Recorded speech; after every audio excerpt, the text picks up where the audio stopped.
Welcome back to the deep dive. Today we're really getting into an important topic, especially if you're revising or just need a solid handle on a tricky condition. Yeah, absolutely. We're talking Pneumocystis Pneumonia, often just called PCP. Exactly. And we've pulled together some pretty comprehensive revision notes. The plan is to cover everything, from the basics right through to management and prognosis. We want to pull out the absolute must-know stuff, Yeah. the high-yield information, and hopefully make it stick for you. Think of this as your focus guide to really understanding PCP. Right. So we'll cover what it is, the cause, risk factors, how it actually affects the body, what else it might look like, the differentials, who gets it, how patients present, diagnosis, treatment. What to expect, potential problems, the whole picture, really. Okay, sounds good. Let's dive straight in then. What exactly is pneumocystis pneumonia? So fundamentally, PCP is a serious lung infection. It's caused by a fungus, a Pneumocystis jirovecii. Jirovecii, okay. And the key thing here is that it's an opportunistic infection. So in someone with a healthy immune system, it usually doesn't cause any trouble. But if your immune system is weakened... Exactly. That's when it grabs its chance and can cause really significant illness. You might still hear the older name sometimes, Pneumocystis pneumonia. Ah, right, PCP from Carini. So jirovecii is the current name for the one affecting humans. That's it. And this organism, Pneumocystis jirovecii, it's a bit unusual. How so? Well, it sort of sits between being a fungus and a protozoa. It's a unique single-celled organism, a eukaryote. Interesting. And it's a big deal in certain patient groups. Huge. It's actually the most common opportunistic infection in people with AIDS. Finding PCP in someone with HIV is actually an AIDS-defining illness. Wow. Okay, so the diagnosis itself carries that weight. It signifies a major decline in immune function for that patient.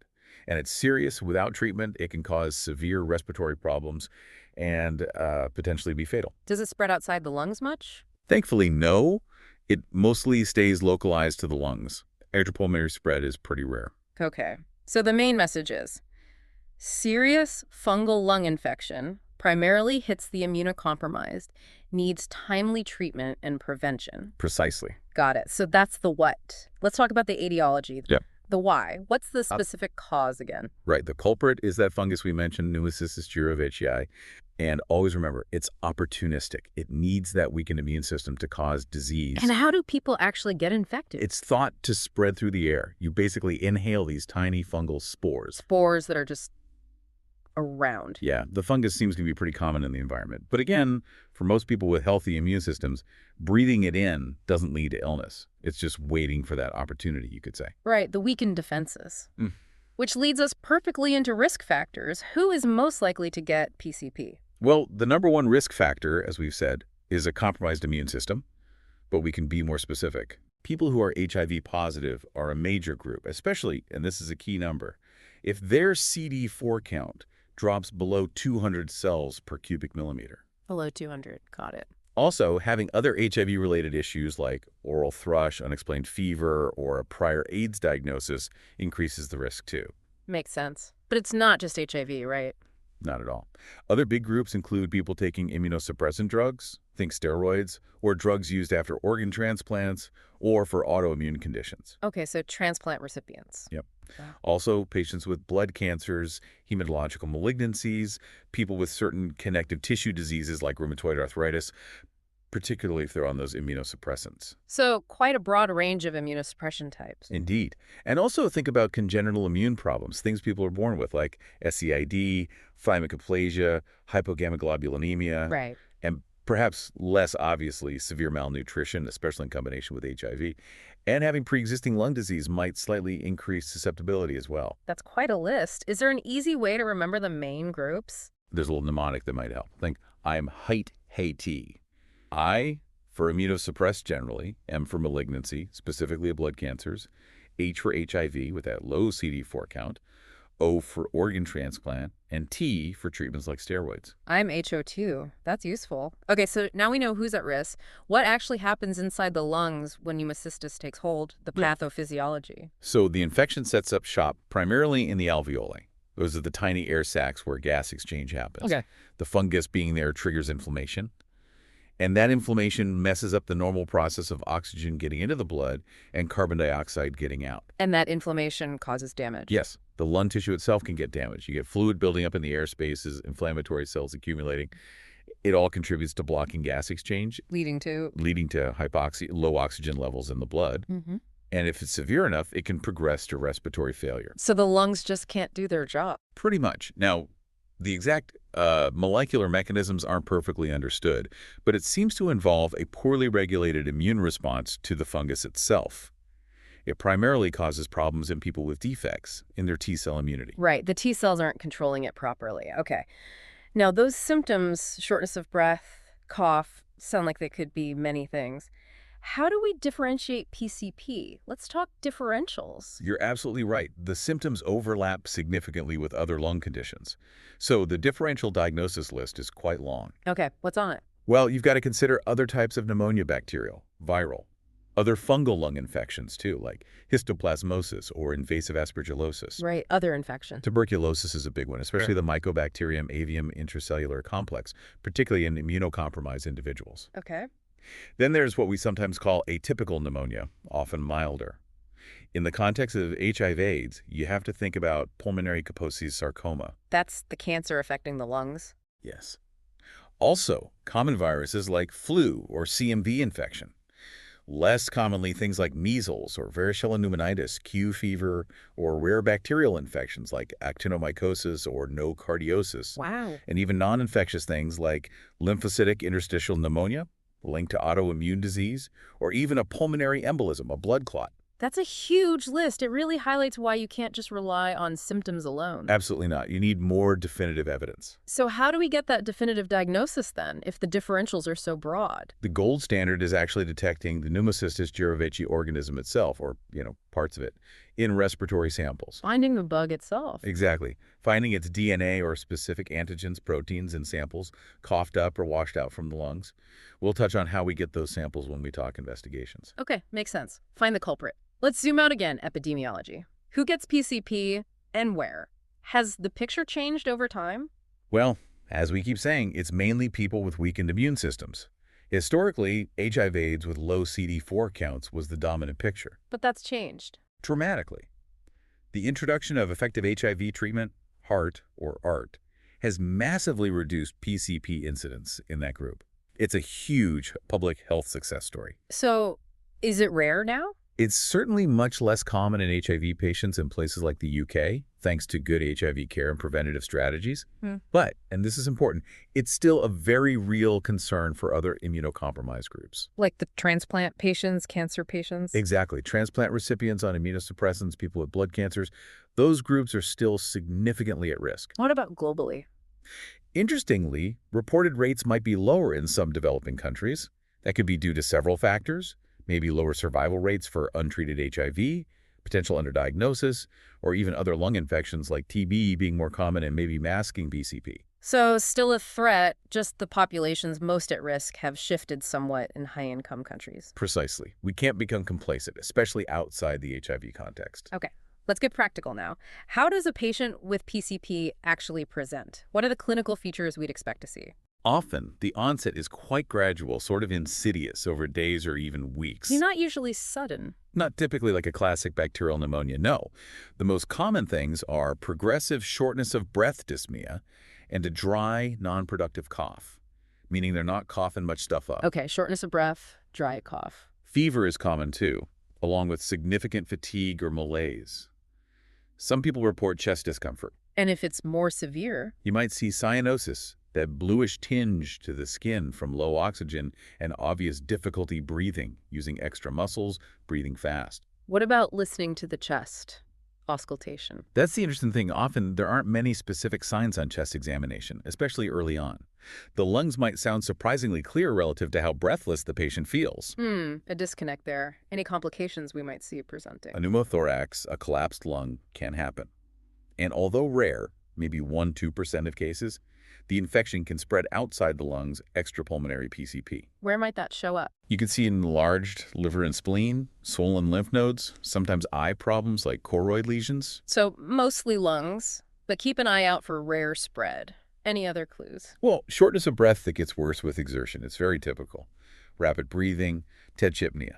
And of Mhm. course, in someone with AIDS, look for other signs like thrush, oral hairy leukoplakia, Kaposi sarcoma lesions. So that classic triad, progressive dyspnea, dry cough, fever, especially in someone immunocompromised, that should really make you think PCP. Absolutely. That's the trigger to investigate further. Right. So investigations, we suspect PCP. How do we confirm it? You mentioned finding the organism. Yes, that's central. We need respiratory samples. The main ways are induced sputum, getting the patient to cough up deep lung secretions after breathing in salty mist, Okay. or doing a bronchoscopy and washing out a section of the lung. That's bronchoalveolar lavage, or BAL. Sometimes, rarely, a lung biopsy might be needed. And what are we looking for in those samples? We're looking for the Pneumocystis jirovecii DNA using PCR, or staining the sample to see the organism's cysts or active forms directly under the microscope. Okay, direct detection. What about imaging? Chest X-ray, CT. Imaging is vital. A chest X-ray is usually done first. It might show that classic pattern of diffuse, bilateral, interstitial shadowing, sort of hazy infiltrates in both lungs. But not always. No, crucially, the X-ray can look different or even be normal, especially early on.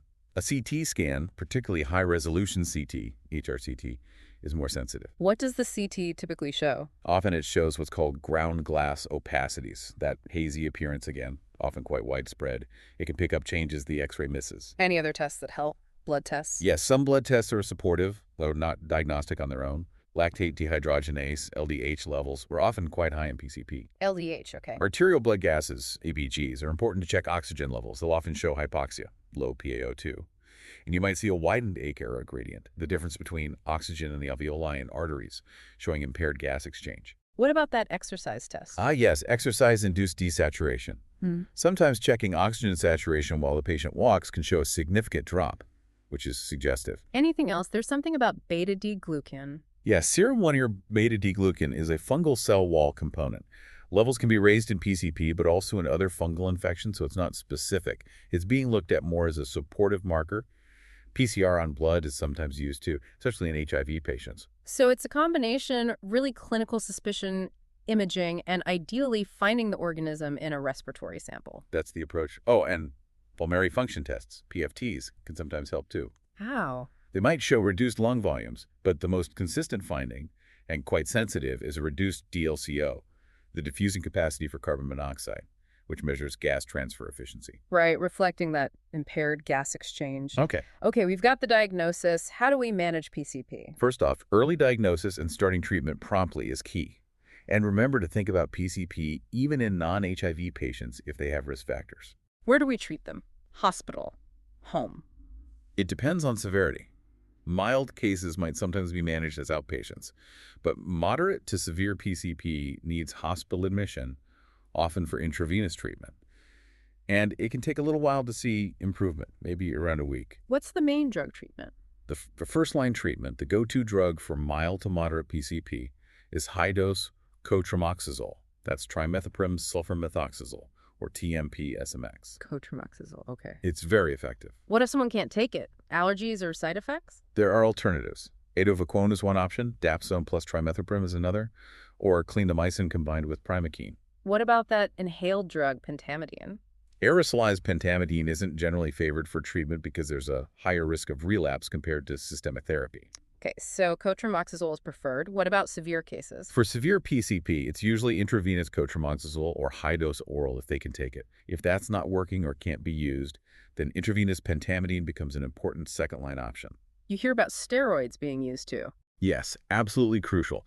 Corticosteroids are added to the treatment for moderate to severe PCP, especially in HIV-positive patients. Why steroids? They help dampen down the intense lung inflammation that the infection triggers.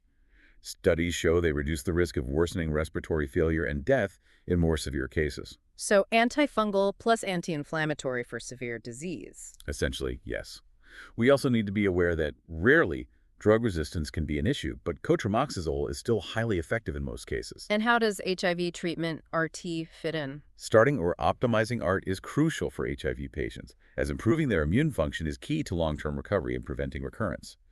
As we said, effective RT has drastically cut PCP rates. Can people eventually stop taking preventative drugs if their immune system recovers on RT? Yes. If someone's CD4 count stays reliably above 200 for a sustained period, usually several months, on effective ART, then stopping PCP prophylaxis is often recommended. Speaking of prophylaxis, who needs it in the first place? Prophylaxis, or preventative treatment, is really effective. It's generally given to people with a history of PCP, anyone severely immunocompromised for other reasons, and definitely HIV-positive individuals with a CD4 count below 200. And what's the drug for prevention? Again, oral cotrimoxazole is the preferred agent, usually taken daily or 3 times a week. It works very well. Okay, so manage the acute episode, consider steroids if severe, and think about long-term prevention in high-risk groups, which might be stopped if immunity improves. That's a good summary. What about the overall outlook, the prognosis? It really hinges on a few things: the patient's underlying immune status, how severe the PCP episode is, and how quickly treatment gets started. So early treatment helps. Massively. With prompt diagnosis and the right treatment, the prognosis is generally good these days. But it can still be dangerous. Oh, definitely. It can still be life-threatening, especially in someone with very advanced HIV/AIDS or profound immunosuppression from other causes. Severe cases requiring ICU care have a significantly higher mortality rate. Right. So while outcomes have improved hugely, particularly with ART for HIV patients, severe PCP remains a serious illness.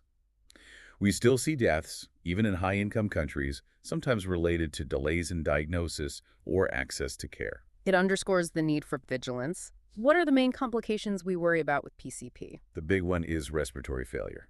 The lungs just can't keep up with oxygen demands. Okay. Pneumothorax, the collapsed lung, is another significant complication.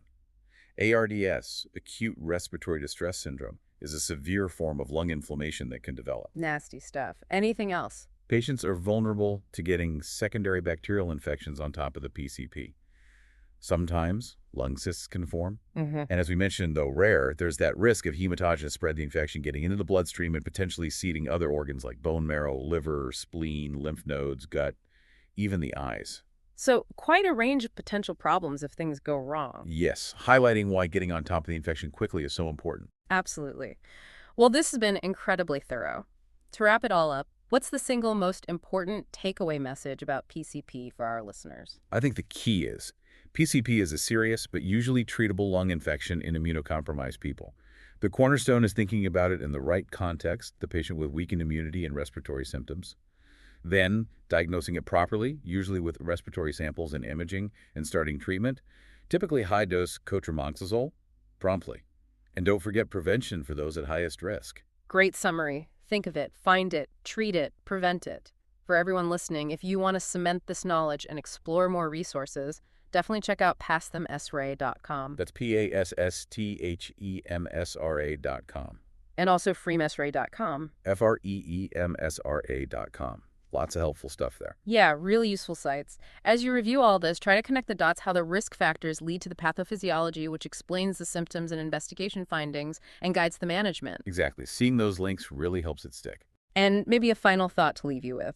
We've seen amazing progress with PCP and HIV thanks to RT. But what are the big unanswered questions or challenges remaining for preventing and treating PCP in that growing population of non-HIV immunocompromised patients?